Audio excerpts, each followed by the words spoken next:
Assalamualaikum, kami dari kumpulan 1 ingin membentangkan tentang slide kami yang bertajuk Agama Islam dalam Perlembagaan.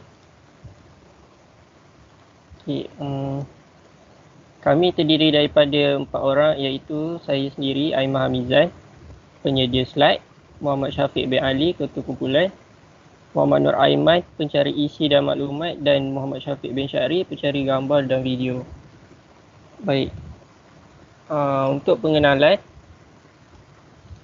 perlembagaan ialah prinsip-prinsip asas yang menentukan cara pembentukan sebuah negeri dan juga merupakan undang-undang tertinggi negara. Perlembagaan juga berperanan untuk mengatur cara keputusan awal dan pengagihan kuasa antara institusi, kerajaan pusat dan tempatan.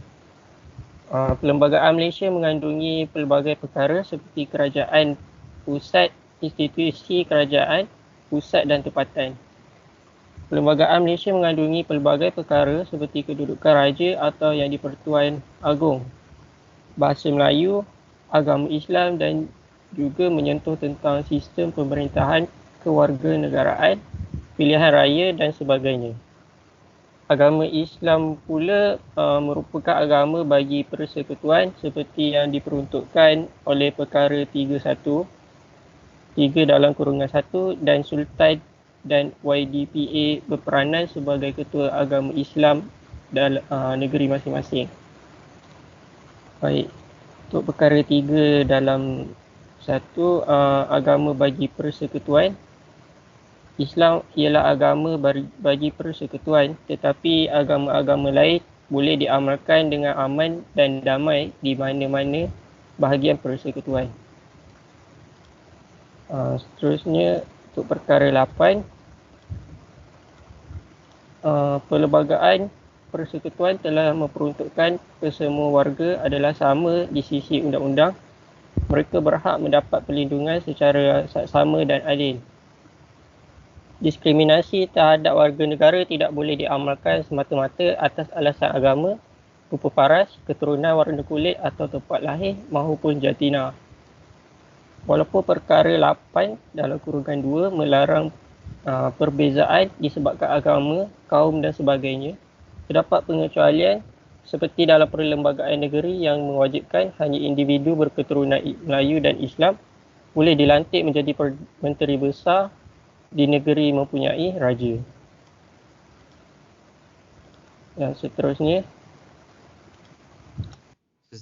saya akan menerangkan perkara 11 iaitu kebebasan beragama. Yang pertama, setiap orang mempunyai hak untuk menganut atau mengamal agama dan untuk mengembangkan agama dengan syarat. Syaratnya ialah undang-undang boleh diluluskan untuk mengawal atau menyekat perkembangan agama atau kepercayaan di kalangan umat Islam. Yang kedua, tiada paksaan dalam hal ehwal agama selain dari agamanya sendiri. Seseorang tak boleh dipaksa untuk membayar cukai di mana hasilnya akan digunakan bagi maksud agama yang bukan agamanya sendiri. Setiap kumpulan agama berhak menguruskan hal ehwal agamanya, menubuhkan dan menyelenggarakan institusi bagi maksud agama dan memperolehi dan mentadbir harta. Seterusnya, perkara 12.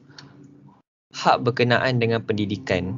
Yang pertama, tiada diskriminasi dalam pendidikan.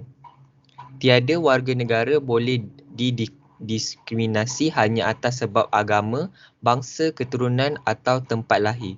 Dalam bidang pendidikan termasuk kemasukan pelajar, pembayaran yuran atau wang kerajaan yang digunakan dalam mana-mana institusi pendidikan. Yang kedua, tiada paksaan dalam upacara agama yang bukan agamanya.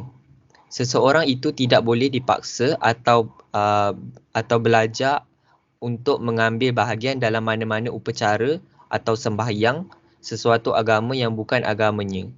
Agama seseorang yang bawah 18 tahun ditetapkan ibu bapa atau penjaganya. Yang ketiga, pendidikan agama untuk kanak-kanak. Setiap kumpulan agama boleh menubuhkan dan menyelenggarakan institusi untuk mendidik kanak-kanak dalam agama mereka. Yang terakhir, peruntukan kewangan untuk mendidik pendidikan agama Islam. Kerajaan persekutuan boleh memperuntukkan bantuan kewangan untuk menubuhkan yayasan Islam atau pembiayaan pelajar agama Islam kepada orang Islam selain di Sabah dan Sarawak, kecuali telah mendapat kebenaran dari di Pertua Negeri.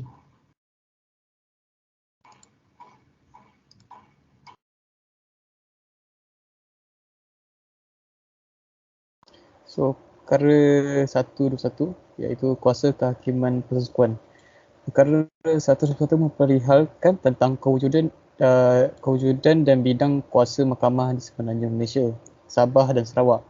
Dalam tahun 1988, Kerajaan Persekutuan telah membuat pindaan terhadap perlembagaan mengenai bidang kuasa mahkamah syariah terkenal dengan Akta Perlembagaan Pindaan 1988 dan kurungan Akta A704 perkara 121 Perlembagaan Persekutuan yang menjelaskan bahawa artikel 121 dan kurungan 1A adalah peruntukan perlembagaan yang menghalang Mahkamah Sivil mencampuri bidang kuasa Mahkamah Syariah.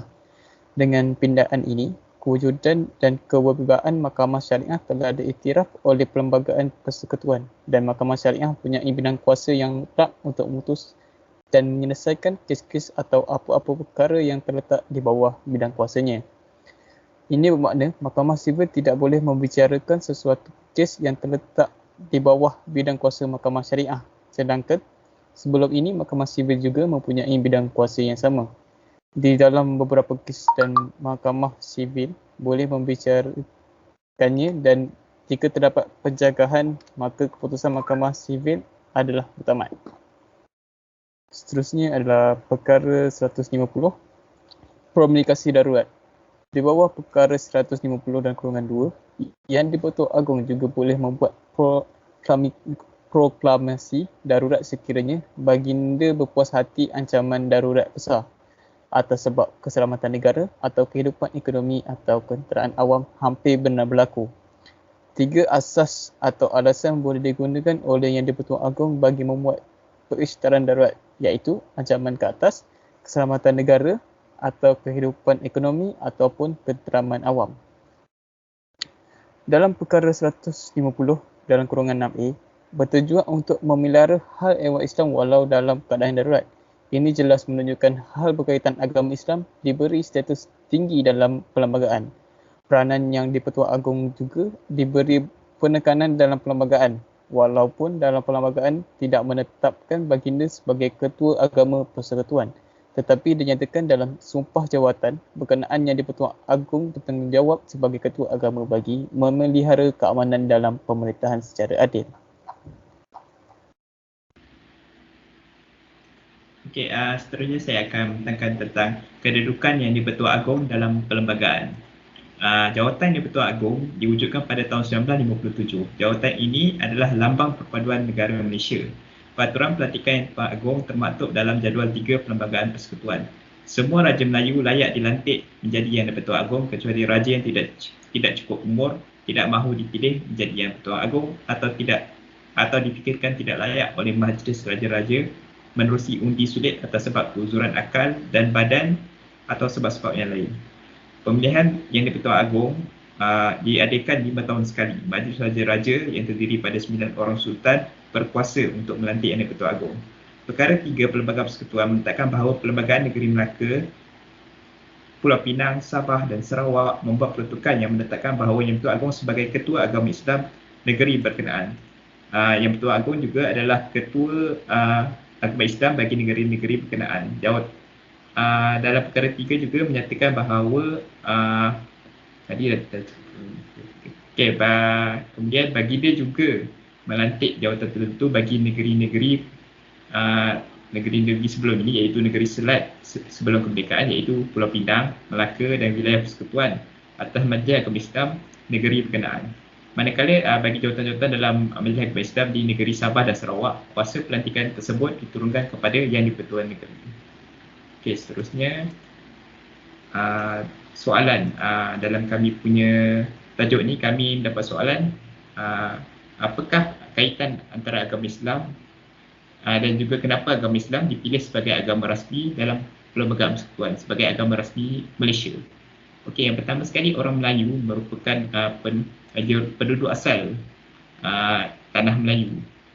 Iaitu kalau kita tahu orang Melayu merupakan umat Islam dari lahirlah. Jadi yang mana mereka ni berpegang bahawa Malaysia dan tanah Melayu adalah negara Islam, dan ini merupakan fakta yang tidak boleh disangkal berdasarkan bukti sejarah dan pembentukan negara Malaysia itu sendiri. Seterusnya, salah satu usul perikatan bertarikh pada 27 September 1956 dalam Suruhanjaya Red menyatakan bahawa agama bagi Malaysia hendaklah Islam. Laporan tersebut juga mengatakan usul ini memberi kebebasan kepada warga negara bukan Islam untuk menganuti dan mengamalkan agama mereka. Kemudian, perkara lain terkandung dalam perlembagaan adalah yang menjelaskan bahawa kenapa agama Islam dipilih sebagai agama rasmi dalam persekutuan adalah kewarganegaraan dan kebebasan hak asasi bagi orang Melayu yang berada di tanah Melayu. Ini juga merupakan sebab antara bagi mereka yang bukan Islam untuk mempersetujui semua perkara dalam perlembagaan, termasuk agama Islam sebagai agama rasmi bagi persekutuan. Okey, yang keempat atas sebab yang sebelum ini, orang Muslim boleh mengamalkan agama masing-masing. Okey, yang kelima, manakala dari segi dalam perlembagaan itu sendiri, yang di-Pertuan Agong yang merupakan ketua negara, beliau baginda paling tinggi dalam negara, dia juga berperanan sebagai ketua agama Islam bagi negeri-negeri yang tidak mempunyai sultan seperti Pulau Pinang, Melaka dan juga wilayah persekutuan. Dan terakhir, dari kumpulan kami, kenapa agama Islam dipilih sebagai agama rasmi ialah untuk melaksanakan hukum syariah di Malaysia. Itulah yang macam perkara 150 pasal 121 yang menyatakan sebelum perkara 121 dipilih, iaitu 121A, Mahkamah Sivil boleh mencampuri urusan Mahkamah Syariah. Jadi bila kita dah pindah perkara 121A, ini menunjukkan rasionalnya berapa tingginya Islam dalam Malaysia, sehinggakan Mahkamah Sivil tidak boleh lagi mencampuri urusan Mahkamah Syariah di Malaysia. Okey, seterusnya penutup bagi kumpulan kami, iaitu kesimpulan, yang mana setelah kami siap slide ni dan siap projek ni, kami mendapati bahawa Islam dalam perlembagaan bukan sahaja terkandung dalam perkara 3, yang mana adalah jelas daripada kami, dan kami telah juga bersetuju bahawa Islam dalam perlembagaan bukan sahaja terkandung dalam perkara 3, tetapi ia harus dibaca bersama perkara 8, 11, 12, 121, 150 dan kedudukan Pertuan Agong dalam hal ikhwan negara seperti yang kami terangkan sebelum ini. Kesemua ini menunjukkan Islam dalam perlembagaan mempunyai keistimewaan dari agama yang lain. Maka perkara ini perlu difahami oleh setiap lapisan masyarakat, khususnya generasi muda, agar sentiasa berlapang dada dalam sesuatu isu yang melibatkan Islam dan orang Melayu dalam perlembagaan. Ini seperti mana yang telah dinyatakan dalam Majlis Raja-Raja Melayu, Mesyuarat Majlis Raja-Raja Melayu yang ke-215, iaitu agama Islam dan orang Melayu merupakan asas utama pembentukan negara Malaysia. Okey, sekian saja daripada kami. Assalamualaikum warahmatullahi wabarakatuh. Sekian, terima kasih. Ini adalah rujukan kami.